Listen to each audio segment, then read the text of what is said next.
Hi everybody, this is Alchemist2, and I'm back again with another movie review. I decided to watch Womb because one of my favorite actors, Matt Smith, who plays the 11th Doctor in Doctor Who, is in it, and I thought it would be an intriguing film. And the premise itself is a little disturbing. Basically, and spoiler alert, so please pardon me for this, but you've got Rebecca and Tommy, who are lovers at the very beginning. Well, it's more like they're childhood sweethearts, and the love is very innocent and just very pure and guileless.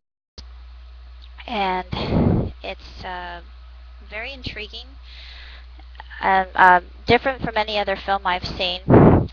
It is disturbing, I admit to that, but despite that, I was very intrigued by it. The whole Freudian notion of an Oedipus complex gone a little bit too far, and that of cloning, which brings up a ton of ethical issues. It's always been something that has fascinated me since I was young. And when I wrap my head around biology, it's just something that confuses the heck out of me, despite the fact that I consider myself a pretty intelligent person. But what occurs, you see periods of years pass over time in this film, which is deliberate in many of the scenes, very deliberate, which may be one thing that a lot of people can't really overcome because we Americans like our films fast and furious, and movies such as this can challenge us, but um, that in and of itself really didn't bother me too terribly much. I just let things happen as they did, and I was pleasantly surprised. Um, Later we see Tommy grow up, and then you see Matt Smith playing his role brilliantly, I might add. And he and Rebecca go on a trip, and she has to get out and use the restroom. And while she's going off into the distance, you hear a car come, and he gets hit by it, and he dies. So she takes the decision into her hands to take some of his tissue and have a clone, basically, of him. And she raises him as her own son. And I don't know if I should have been uh, turned off by the whole notion of incest, but honestly, I thought it was really beautiful, the relationship between the two when they grew up. But of course there was lots of angst with Tommy, which makes a lot of sense because he kept asking the question, who are you, who am I don't know you, why did you do it, basically. And she's not able to answer any of these questions. The last scene is probably the most horrific in the entire film, but for some reason I really wasn't disturbed by it. I just thought, that was unusual and very shocking, but it just didn't hit me as being something that was altogether wrong.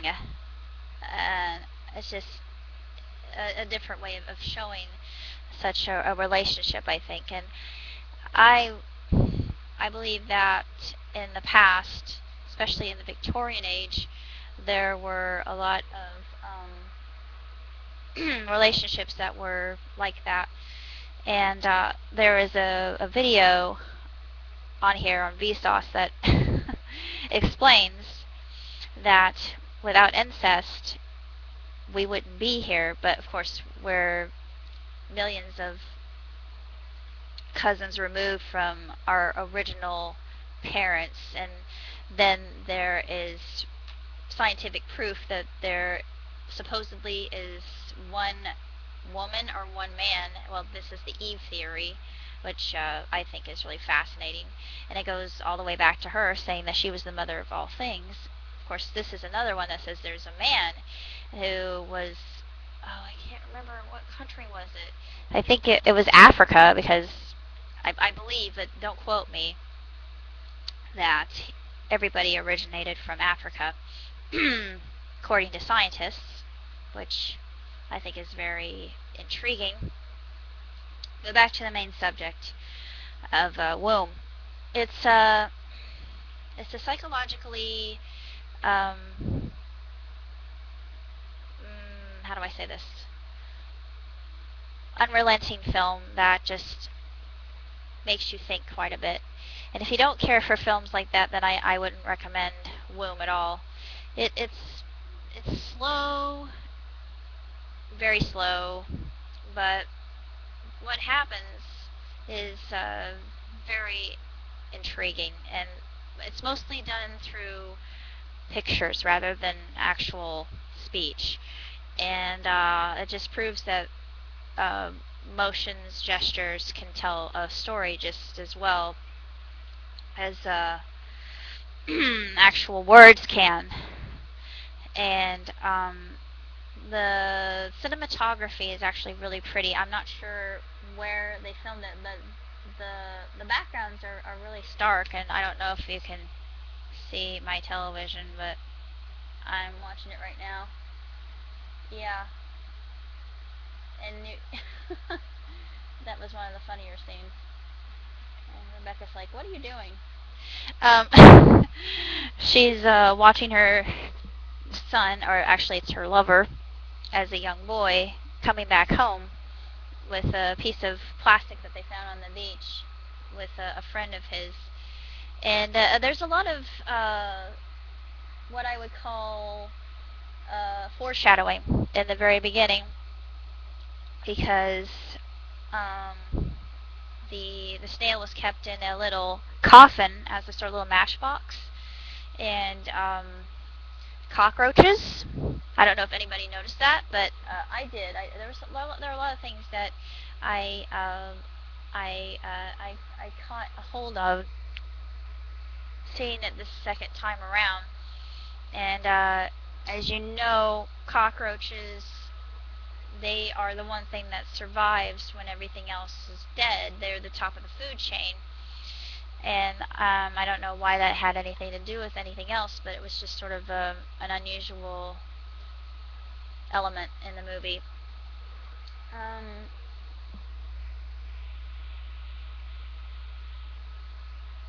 It's just very intriguing, the dynamic that's involved here. I would give the movie at least 3 stars. I almost gave it 2.5 because it's a little slow for my liking, but I gave it 3 because it's just a different sort of movie. I gave it a thumbs up, not 2. It's not good enough for 2 thumbs up, but it's the kind of movie that will have you talking for quite some time, and you could watch this with your ethics class. It means if they can get past the nudity and not laugh about it. I don't know why they rated it the way they did, because, well, it was probably because of the nudity, but it didn't really seem like, well, it is an adult film, kind of film for adults, just with the subject matter that's being discussed. And I love Matt Smith and his anger and just his existentialism in this. And he's got a certain innocence to him, but he's also very feral in his way, which is a good contrast. It's just very, very unusual. Yeah, there's some foreshadowing with Rebecca and her son in one particular scene, and I just noticed it right now when they're on the beach on the swings, and he pins her hands to the ground. And this is actually kind of unnerving scene, but he looks straight into her eyes and he says, "Now I can do with you whatever I want." Um, that's definitely foreshadowing. If you've seen the end, then he gets called back into the house. But it's just definitely a different film. I wouldn't recommend it if you're disturbed by such subjects, but it's an intellectual sort of film, and I enjoyed it despite the fact that it kind of messed with my head. But on the one subject, I'm going to play devil's advocate, and I'm going to say love is love, because in the truest sense, the power love elicits is something that I don't think we entirely grasp. There's a lot that occurs with that, and I actually wrote a story about love itself called Reclamation of Love, and I put it on fiction.com. And I will be working on another script. It's called Dreamer.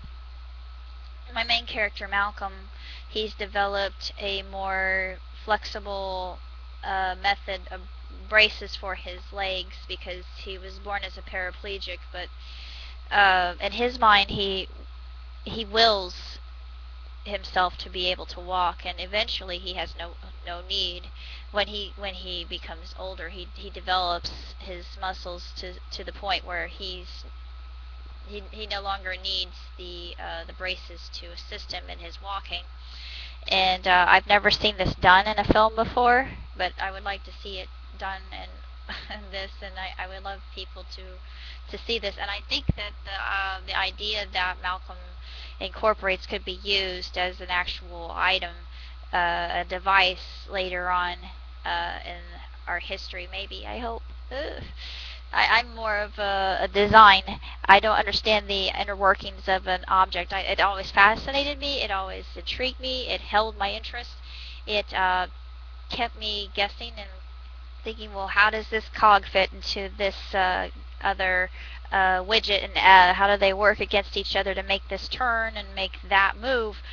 But that the whole part of how the kinetics of that work are far beyond my head.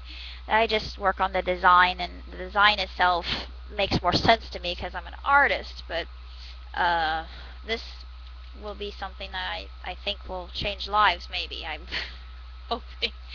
I'm I'm an artist, not an architect.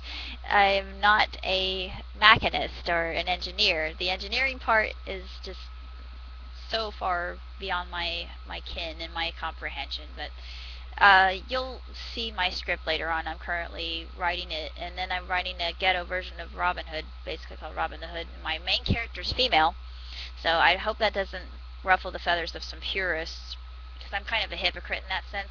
I do not like this new idea of Elementary. I'm not going to watch it because Watson is female. Yeah, and yet I'm making a female Robin Hood.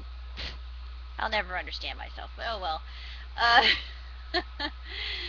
Well, I just don't get myself sometimes. But anyway, it's this movie is very deep, and it will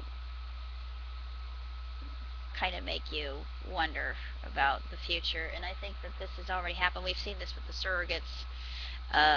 What happens with surrogates, and in certain cases, the surrogates keep their children, and it's just something that we're probably going to be hearing a lot more about in the future. So this is a movie that I believe breaches the subject very well, and I think that a lot of college students will be seeing this in the future.